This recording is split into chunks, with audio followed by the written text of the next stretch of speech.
Disclaimer: the following program features language not suitable for all audiences, and the expressed opinions found within this program are a reflection of those who feature on the PopCulture Effect podcast. Welcome to the PopCulture Effect.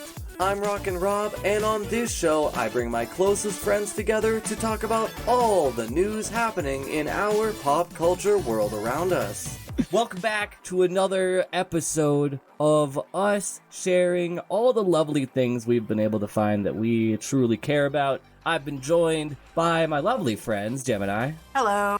All right, and joined by Menace. Did it not pick me up? No, it was just a slight delay. Oh, weird. I was gonna address it and be like, oh, here we go again. One for the two for the gold, 3 for the money. I'm gonna cut that out. Jesus Christ. You're terrible. Anyway. Now, this week is quite interesting as there is a few topics I'll be talking about. The one I'll be talking about later on in this episode is quite obvious with how the conversation will go in this week's episode. But first, I thought I would bring something to the table that brings me back to my childhood. Now, this is coming from the YouTube channel Sonic Terminal, as they have revealed that they are working on a Sonic Unleashed remaster. Now, the video that they have posted doesn't showcase the full game, as it only shows the first 4 stages, but it looks amazing. It is something that I've honestly been waiting for a long time. As you know, Sega will never remaster their games, so the fan base kinda has to do it themselves, and these shaders look amazing. The overall quality of it looks great. This looks like what Sonic Generations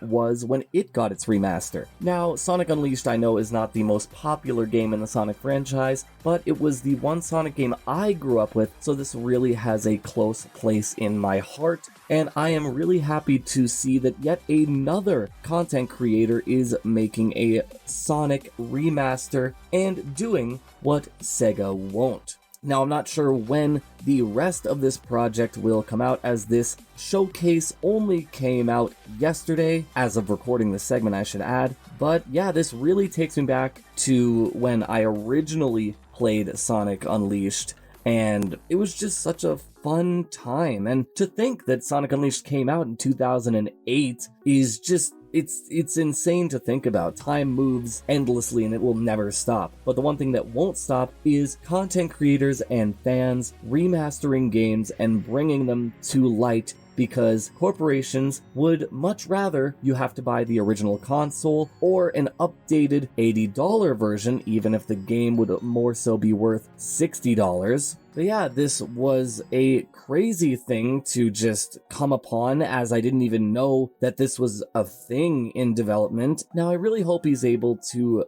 build the entire game up with these enhanced graphics and reshading, because this genuinely just takes me back. This was such a cool thing to see. Now, the only issue with this current build is that there is only daytime Sonic levels, so that means Werehog is nowhere to be seen in this current build of the remaster, but I'm sure as time goes on, we will definitely see more additions, more levels be remastered, and hopefully eventually the entirety of the Werehog section of the game was my personal favorite part of the game. I know the whole point of Sonic is to move fast, go fast, and never have to think about not going fast, but having those elements where it slowed down the pace of the game, where you actually had to feel the combat, it really spiced things up, and that's kind of why I really appreciated Sonic Unleashed as a game. And yeah, with all the other remasters coming out, like Sonic X Shadow Generations, I would just love to see them, Sega that is, go back to the old Sonic games like Sonic Unleashed, Sonic and the Secret Rings, Sonic and the Black Knight, and you know what? Commit to the 3rd game. That whole line of Sonic and the Secret Rings and Black Knight, I know this is completely unrelated, but it was supposed to have a 3rd game, and they just never did it. So you know what? Maybe it's the fans' time. Maybe it's their time to shine and actually create a ground-up Sonic game.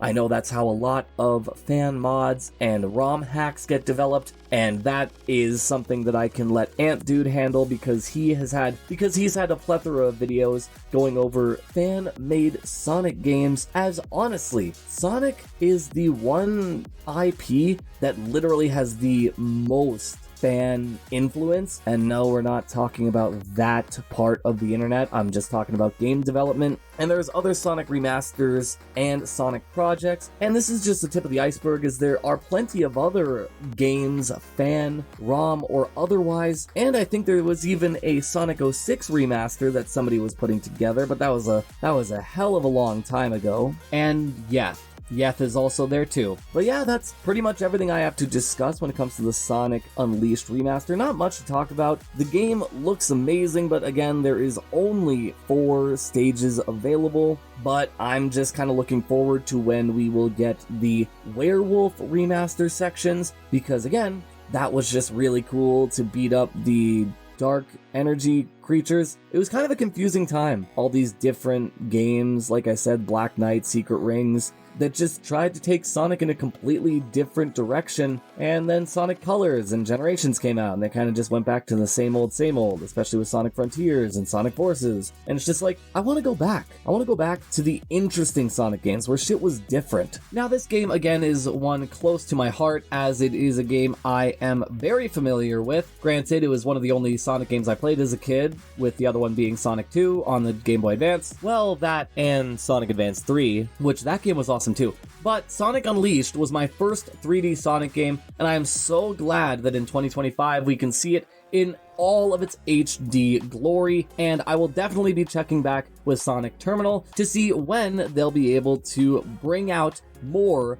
of this game. Anyways, that's pretty much everything I have to talk about for the Sonic Unleashed remaster, coming from Sonic Terminal on YouTube, and now it's time to send it back to me and my friends as we discuss Marvel Rivals. But to move things along, because I know we got some more Marvel news to get into, that's pretty much all I have for Captain America Brave New World. Really excited to see how they're going to move it forward. I know it kind of got devolved into a final Fantastic Four conversations and Secret War, but it's a great time to be a Marvel fan. But except if you're a Marvel Rivals fan. Well, no, I can't say that. It is sad because once again we have lost game developers, and there really hasn't been much said about it. But NetEase, the developers of Marvel Rivals, specifically, among a bunch of other games, especially mobile, but they have laid off their entire American branch for the game Marvel Rivals. And the director of Marvel Rivals as well. Just the American branch. Yeah. But the actual game director, who is based in Japan, is still making it. But they laid off almost 900 workers from various games, not just Marvel Rivals. And it was stated to be a strategic set of cutbacks envisioned from the executives. And I don't know. I feel like this has more political reasons than game developer reasons. Due to the U.S.'s recent ban of TikTok, it also came out in documents and reports that the U.S. was going to be targeting NetEase next for a ban based on national security reasons. I hope you can feel the air quotations that I'm making right now. So I feel like NetEase is just doing the safe bet and pulling out of America, which sucks for the people that are in the American studios that are working there and in the other NetEase jobs in America that got taken out. But I can also understand it because our government has been a gooberment lately, and it's not fun for anybody. From what I've heard, at least specifically when it comes to the Marvel Rivals layoffs, apparently they were mostly just for R&D. So, like, maybe it's not, like, it is terrible that people lost jobs, don't get me wrong, but maybe it's not as bad as the usual layoffs that tend to hit game companies. It's still 900 workers. Oh, I know. It's still the baddest, disgusting. One of the worst ones we've seen this year. It ain't no bungo, but anyway. Still bad. Yeah, but that's not the only thing. For players of Marvel Rivals, NetEase has come out and stated that, as we all know, Marvel Rivals has been very good on patching their game almost daily for balances and network issues, stuff like that. And as of yesterday, they stated that they will no longer be doing that, and any balance patches will only be happening in big updates to the game unless absolutely necessary. I'm glad they put that in, because if something gets put in the game that is really broken, they are making it seem like they're going to tackle those There's a- types of things first. Kind of not, because what a company deems necessary and what a community deems That's necessary is completely different. Look at COD, for example. We play COD a lot. There's still that glitch when you press pause and you're in your gun menu. If the round switches in between a game, you're stuck with that gun menu screen on your screen for the rest of the game. That's been in there since launch, and they still haven't patched it. I hate when that happens because it actually ruins my experience for the whole rest of the game. And that's something, that glitch right there, Bobber, is something that Treyarch deems unimportant to patch. Yep. So who's to say that there's glitches like that later on in Marvel Rivals that NetEase deems unimportant to patch? Or there's a character that's completely broken, like Overwatch, for Like example. how Overwatch does. Yeah, and they deem it unimportant to patch. It worries me that a game is suffering like this, and I bet you it's mainly because of all the people that they just laid off for it. Right. So it's like, I don't know, because Marvel Rivals is continuing to climb. They just hit 20 million in between these two announcements of people being laid off and the announcements for the less patches and the less frequent updates. They hit 40 million people. And they already have 4 characters out. Like, the Fantastic Four is all in the game. I think that's the thing, is that they've been continuing to climb even with these, and they're losing more people, and it worries me more because I don't know if they're going to be able to handle it. And when they say big updates, I do believe that they mean character releases where they'll balance other characters out and stuff like that, or like season. My guess is that these big updates that they're referring to are seasonal updates, mid-season updates, and character releases. Those would be the big updates that I'm guessing that they're going to focus on updating everything during those times, which could still be pretty frequent with the leaks and the rumors of characters that they're bringing in. But I just don't want this game to become a glitchy ass mess because they're not updating the game, which causes it to die. Because it's very fun. I've been getting sucked into it again. See, I'm like, I don't know. I'm the hopeless optimist where I just always hope for the best, or hopeful optimist. Hopeless optimist is an oxymoron, not an oxymoron. It's anyways. Yeah. No, you were right both times, and you said hopeful optimist the first time. Oh shit. Well, either way, I'm the type of person that will always just be positive, and yes, it's shit that people lost their jobs, but like you said, they're reaching great metrics. They're pumping out content consistently. I worry just like you. I worry that that's gonna start slowing down with the fact that they lost 900 people. I'm okay with it slowing down. I just don't want it to get sloppy. Yeah. If it takes more time for content to come out, I'm perfectly okay with that. I can wait. I know other people can't. They can suck it up. I don't want a broken game. I want a fun game. You know Blade's gonna be fun though when he comes out. Yeah, and there's gonna be a lot of. I feel like once this roster starts building, there's gonna be a lot of characters that we're gonna be switching whenever someone's not using. Yeah, I can't wait until we get to the stage where the Marvel Rivals roster kind of matches up with the roster pages we would get for like Marvel Ultimate Alliance. I'm thinking League of Legends size.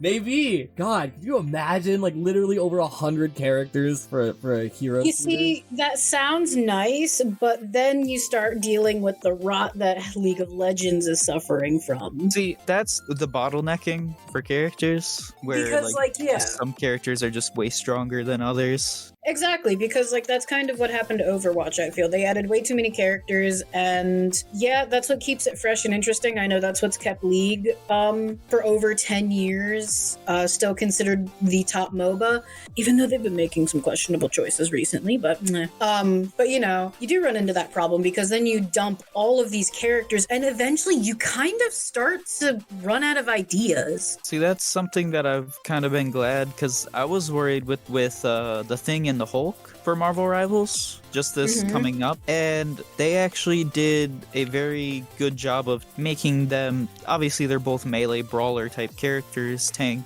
but they did give them different type of abilities to where the power of Thing is more of, he's more of a go in there and stay in there, be defense kind of deal. He's an immovable object rather than an irresistible force. Well, Marvel Rivals is still probably okay to where they can add a decent amount of characters, but hope that they never get to the point of League of Legends, because League of Legends is starting to get to the point where, like, they are starting to run out of ideas. I mean, their newest champion, she has on a basic ability a Uno reverse card, essentially. She is invulnerable to damage, and she just shoots it back at you. Oh, wow. Yeah, and that's not her ultimate. That's her basic ability. Oh, no. Yeah, so she can just deflect an ult back at you and be like, no. Yeah, she can essentially deflect Jinx's ult back at her face.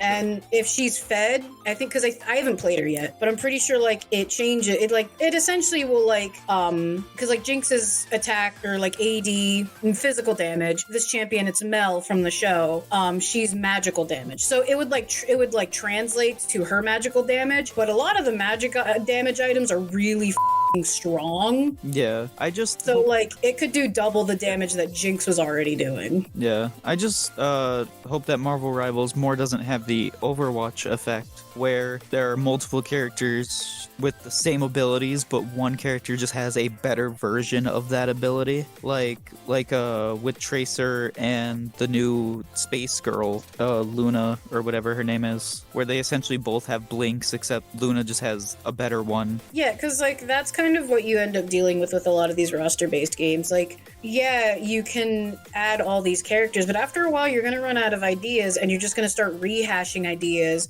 and then it's like, at that point, why? I hope that... Because then you run into one of two problems. You run into either, well, as you stated, they're just better, so why play the old character? You know, they perform better than the old character, or it's like, at that point, make a new game. At that point, make a new game. If you are getting to the point with your characters, you can't make new abilities, you're just going to have to make a new game. I think Marvel Rivals kind of falls into a kind of unique category with that, because there are characters that are or have gotten their abilities the same way as other characters. Like, I know they're not in the game, but Abomination and Hulk. They're practically the same thing, but they do have, you can have maybe one or two abilities that are different from each other, and it could change up a whole kit. But I can also see what most of these companies don't realize, and what I hope Marvel Rivals does, is you either need to rework or buff your existing characters. I was just going to say, at a certain point, I hope when Marvel Rivals gets to that larger scaled roster size, I hope they do things to change up the pre-existing characters. Like maybe add a second moveset for each of the older characters as newer characters are coming out. Because back when we were like deep in Overwatch, how cool was it when the Torbjorn rework came out? How cool was it when the Sombra rework came out and she had infinite infinite stealth? Yeah. Like, bringing characters up to speed is one of the best things you can do for a game. I would just love to see them make smaller changes. Like say for example, for Spider-Man's Thwip, instead of it pulling you towards the character, if you do it on an enemy, you'll like do a upward throw and throw them up and then back down onto the ground. Do like a slam effect. I could see that, but I understand how his kit is now works. I don't think Spider-Man in particular would need a rework. I was just kind of going with any example. Oh yeah, I want them to, because they can add not even just new like reworking abilities. What they could do instead of just adding new characters is adding new team up abilities. Because I know you don't play Trid, so there's like Storm can so Sue Storm can give any of the other Fantastic Four members a regenerating shield. All they need to do is press a button on their controller and they get extra regenerating shield that they have for themselves. And that's only because Sue is on their team. Or if you have Venom with the other spider people, they get an additional burst where they can like shoot out tendrils and shit. And that does AoE damage. Yeah. So you could have them add like even more, because Spider-Man has technically been in the Fantastic Four, so they could add one down the line to where if Sue and him are together, he could possibly get their shield, or him and Johnny can have a combo because they're in the comics, they're good friends. to where they do like a flaming web fireball, or like his whips can be, his little web blasters can become fireballs too. Or with gamma radiation with Hulk. Yeah, that too. Like, there's so many different possibilities from crossovers in the comics that they could do. I feel like this one falls into a different category just because of the team up aspect that you can do. But I am excited to see what goes on. I am cautiously optimistic, I guess, is the best, probably the best way to say it. I hope that the game doesn't become a buggy mess. But really, that's all I have to say about it. I mean, I'm excited to see how... Because the thing that really intrigues me about Marvel Rivals is the fact that, yes, the main thing is gameplay, but they are actually giving an honest story. Like, they are little stories within each of the maps. Yes, they are. I completely forgot I wanted to talk about that, because there was actually something that was found out today. Like, so each season has been telling a story. Last season was two Dooms were fighting over these chrono crystals, which is like the main thing. The main story is that our fighting between each other is creating time incursions, which is essentially being fed on by Galactica so she doesn't have to consume worlds. So whenever a cosmic crossover is happening, it's we're feeding Galactica. The first one was two Dooms were fighting over these crystals, and now it is that Dracula has done an endless night over New York. So it's a vampire themed season and vampire hunters. But in the newest event, we not only got a look at the end of the old Blade, a rise of a new Blade, and they've just, in the newest update for the season that happened today, the Wilson Fisk Foundation is auctioning off the Book of Sins, which is honestly a really big thing, considering, are we getting Fisk? Are we getting our first villain?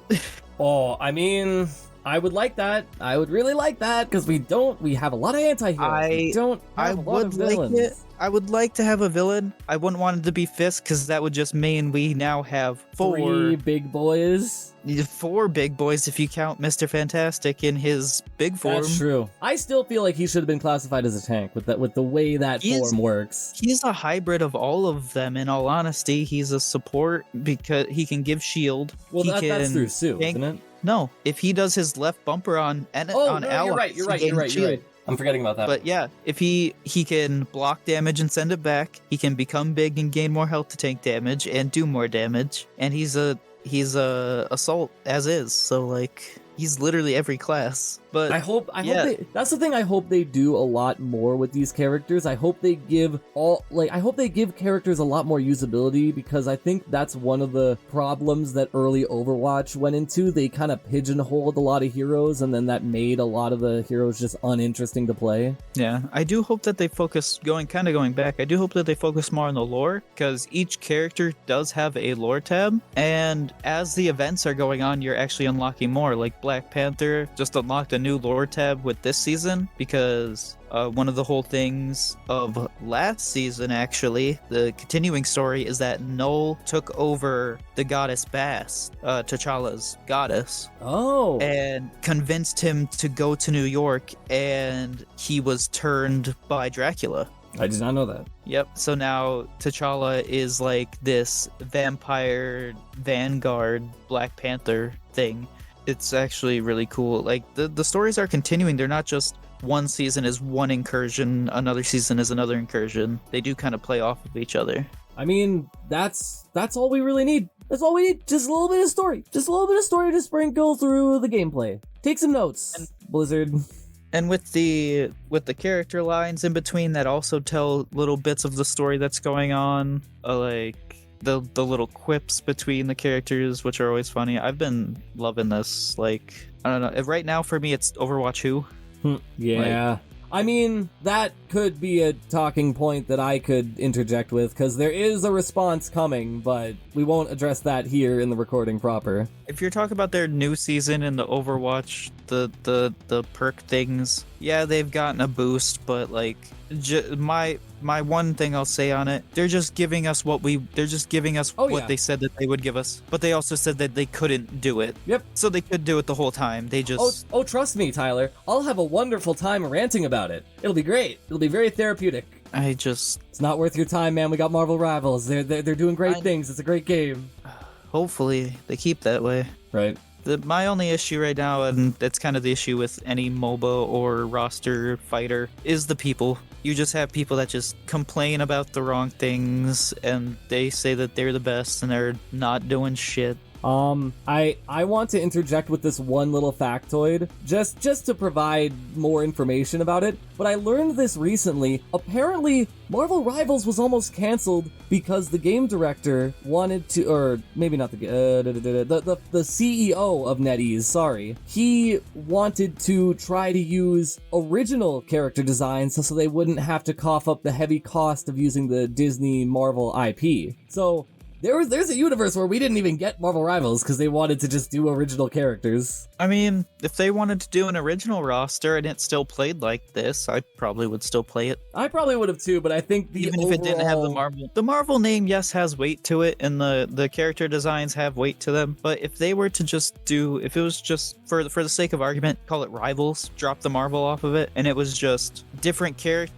Just if you're thinking of the roster right now, just take the characters off the screen and they had the same abilities, game would still be fun. It would still be fun, but from a general census from the general public, they would be dogging on it a lot more for being an Overwatch clone, because the Marvel characters kind of helps differentiate it. Yeah, but they're still going to get that either way because it came out after Truth Overwatch. be told, though, like, let's be honest. Overwatch is a TF2 clone. Yeah. So, like, there's no such thing as originality. When it comes you can make to original lore, characters. See, now there is a thing as like an Overwatch clone, like Paladins. Yeah. That was an Overwatch clone. Yeah, that was unapologetically an Overwatch clone. But like, you can't say Overwatch. That one had their own characters too. There was one that was a straight up Overwatch clone that had different models, different characters, but every ability was the same. Yeah, so I wouldn't say it would get called that because like team-based shooters and whatever the you want to call that genre has been around for a hot minute. So if anything, that's what I hate when people call things a clone unless they are a literal like copy. Is because it's not a clone, it's just part of the same genre. Get over it. Yeah, because, like, you know, I bet you when Overwatch first came out, there were people that were like, this is just a Team Fortress 2 clone. There were so many people. Exactly. So, like, you know, there's no, like, when it comes to that, like, no game is safe from it, but I don't think that would have, and honestly, with how bad Overwatch has been doing, I really don't think people would have been as up in arms. Now, if it was how long ago did Overwatch start dying? 5 years ago? It's just because Overwatch has competition now, so there's more hype for Overwatch, and there's more hype for Marvel Rivals, and so now there's that competition of, we came There's first, actually agency to do better.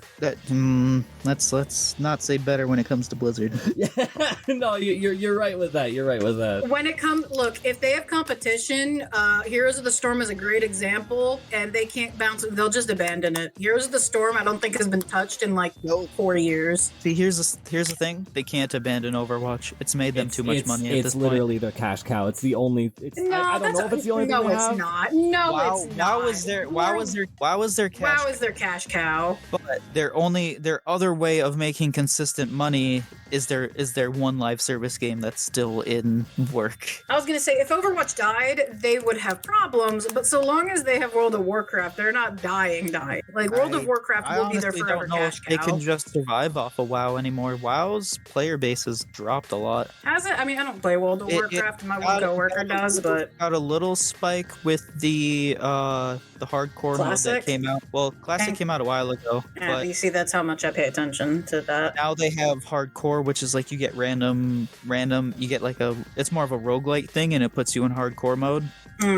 I don't know. I mean, it's definitely one of their money makers, but I wouldn't call it their cash cow. Maybe their cash pig. It is their second top. As well, overall, I think actually Overwatch has made more than WoW. Which is shocking considering how old WoW is. It was the loot boxes and now the battle pass. It's the microtransactions that get more money than subscriptions. But anyway, yeah, they could. I don't know. The possibilities are endless when it comes to the story and the characters that they could pull in from the entirety of the Marvel multiverse. I hope that they honestly bring Vision in soon. I hope that they bring Deadpool in soon, just for some of them. But I know I mentioned Blade earlier. We did just get we got a picture of him, but we also got a picture of, and I wanted to bring this up to you, Bubba, because I know you kind of put it in the docket. There are two Blades that we've seen in Marvel Rivals. Yeah, because one of them is from the pictures and one of them is from the actual like map, right? One of them is from the pictures that we got at the start of the season, and that shows the Blade that it kind of looks like the Blade from the movies, where he's got the long black trench coat, he's got the black armor, and it shows him being choked out by Dracula and like surrounded by vampires and the vampire T'Challa. And then for the event that just started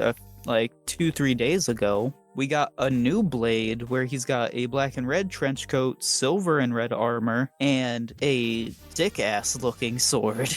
I mean, that could just be down to, like, costume changes. It could be costume, but he looks a lot different. The blade in the picture with Dracula has pointed ears. This one doesn't. The glasses are different. He doesn't have, like, the Wesker style hair. He has this new Blade has, like, cornrows, kind of. I think this may be, like, a disciple or someone that took up the moniker of Blade, and that the original Blade died to Dracula in this incursion. That would be interesting. That's what I want to see more of. I want to see more character skins for characters that have similar enough abilities that you could get away. Like have Red Hulk be a skin for Red Hulk. Or actually, maybe not. It says missing because it's a missing person report. Eric Brooks, and it gives his description, essentially the same thing I just told you, and it says Mr. Brooks was last seen near Central Park, which is kind of where that picture takes place. So maybe it is the same Blade, he just changed up his look or something, but... Maybe. I'm excited to see how he plays, though. I hope he's a sword wielder. Oh, he's definitely going to be another sword wielder. That's kind of Blade's thing. I hope that he is... You know how Magic, our other kind of sword wielder, has the teleport kind of thing? I hope he gets kind of like a vampire speed boost almost. Ooh, that'd be nice. Or some sort of like phase dash. I think either of those would work. Or like a slashing forward dash would be cool too. I'm calling it now, though. His ult is gonna be a buff. It's gonna just be a power-up that he gains. Maybe he can give that power-up to... Power-up? I can speak English. Maybe he gives that power-up to his teammates as like a vampire blood boost. But that's my call. That's my prediction. Ooh. Going off of that with you, call it Blood Rage and give everybody a strength boost. I was gonna call it like some shit like vampire blood. just some like I'm just trying to think of like going back to the movies, because I honestly liked the movies, even the later ones. I don't care what people say about Dracula, but it always seems to be like when he's down and when the vampires are low on blood, they go into like a blood frenzy or like a blood rage. Right. But I'm thinking, regardless, I think he's going to be a fun character. I'm totally down for having an ult be a buff. That'd be something to switch it up. Right. We need more installs. We need like transformation based ults. As much as we want it to be a buff, I feel like it's going to be like an Omni Slash, where it's an area of effect, kind of like Psylocke. That would be kind of disappointing. It would be. I hope one of his thing is like a vampire vision thing where he can see enemies through walls. That'd be cool. But yeah, I think with discussing Blade, I think that's all we really got to talk about for Marvel Rivals today. Now, I really didn't want to do this, but I feel like I kind of have to at this point. So yeah, season whatever, I can't even remember what season it is because I genuinely just don't care. Season 13 for the competitor to Marvel Rivals has since come out, and they have basically tried to change up the whole formula. Now, with this new perk system, I'd love to go into detail about how it changes up the game and how it really just makes things a lot more interesting. You know, makes DPS more like healers, make healers more like DPS, give tanks more usability, or how it brings back pretty much everyone's favorite old kits from the first game. But I don't care. I don't care about any of this because they've been drip feeding us content since the game came out. And now that they're introducing loot boxes, which hopefully they stay as in-game rewards, but who knows what'll happen 6 months down the line, we are essentially back at square one. Now, I don't care how much they diversify the game and how much they change shit up, and I don't even care what Stadium is bringing to the table because that's just Valorant. I just wanted to come on here and talk about it because when talking about Marvel Rivals and their growth, just like how WWE and AEW push each other to be better, this is kind of what we're seeing here. Now, granted, what we are seeing in the perk system is not a direct result from Marvel Rivals, as with development time, it'll probably take about 6 months to a year before we actually get to see the tangible results from how they want to react to Marvel Rivals. But I will say this has been going on too long. This has been allowed to go on too long, and I get it. I'm being a pessimist. There's a lot of people that are going to be able to enjoy all the new content. There's a lot of people that are going to be able to have a lot of fun with what they're providing, but honestly, I can't be bothered. They've lost my membership as a fan. They treated me and many others so poorly for so long that it doesn't matter what new character comes out or what new gimmick or new map or new game mode comes out. It's beyond salvaging for me. I mean, Marvel Rivals just came out with a new game mode where everybody picks the same character, and that's going to be toxic as hell depending on how the fan base and the players use it, but it looks cool. But yeah, I just don't feel any interest towards this sequel that should have just stayed as the original game because it's just false promises, and then when you get to the end of the false promise, you get like a fourth of what you were supposed to get. And it was the same thing with the story mode, it was the same thing with PvE, and it was the same thing with the 2 in the title to begin with. It's just, I know that people are going to look at this fondly and they're going to say, hey, at least they're actually changing things up, and hey, at least they're trying to freshen up the blood of the game and actually make it feel different and play different. And I'm all for that. I really am. But my problem is that this should have been at launch. If they had launched the sequel with this, I don't think anybody would be complaining. I don't even think I would be complaining, because it would be changing up the game. It would provide a different enough change to warrant it being a sequel, and then a month down the line say, hey, we have this new game mode, Stadium. Boom, another way to diversify the game. But no, they make a whole bunch of false promises, they drip feed what they can, they destroy what they can't, and then they expect us to smile, give them our wallet, and pay for the next battle pass, or skin, or weapon skin, or emote, or spray, or weapon charm, because that's all this sequel is. It is cosmetics too. It just is a side tangent. I hate battle passes. I hate them so much. I only see battle passes as a way for a free-to-play game to actually have money beyond other microtransactions, but this just feels like a waste of time at this point. Like I said, it doesn't matter what new gimmick or new stage or new character comes out, it just feels hollow because I've lost my love for it. I loved that game. It was my favorite game. But now I am indifferent. I just don't care. So this will be the final time, at least from my perspective, in these little short form topics. This is the last time I'll be talking about it. Granted, if they come out with an animated TV series, a movie, or hell, even more comic books, I might be inclined to look at it. But no, I'm done. I'm gonna go play Marvel Rivals. I'm gonna enjoy myself, and I'm gonna enjoy it from an external perspective. I'll watch Flatz's videos. I'll do anything but actually engaging with it because it's just burned my bridge too many times. But anyways, that's pretty much everything I have to discuss when it comes to the Marvel Rivals competitor and their new Season 13 and their perk system. Disappointing. Disappointing all around. Looks cool, but would have been cooler at launch. But I think it's time for me to send it back to me and my friends as we end this week's episode. That's everything we have for this week. If you're checking us out on YouTube, make sure to like, comment, and subscribe. And if you're checking us out on CJSW, make sure to check out all the lovely other content they've got over there. Haha, Tyler, I got to it before you. And now I'd like to say thank you to all my friends. Thank you, Tyler. Oh yeah, always a fun time. And thank you, Gemini. Pleasure as always. And we will see you in the next one. Farewell. Bye. Bye-bye. Future Robbie's a bitch. That's not okay. I had to get it in. Yeah, we didn't do one this recording.